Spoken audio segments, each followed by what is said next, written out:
చక్కని సీతకి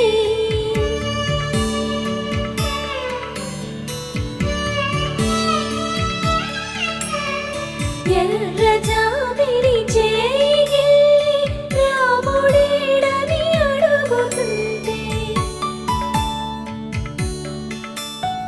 చూడలేదని పెదవి చెప్పే చెప్పలేమని కనులు చెప్పే నల్ల పూసై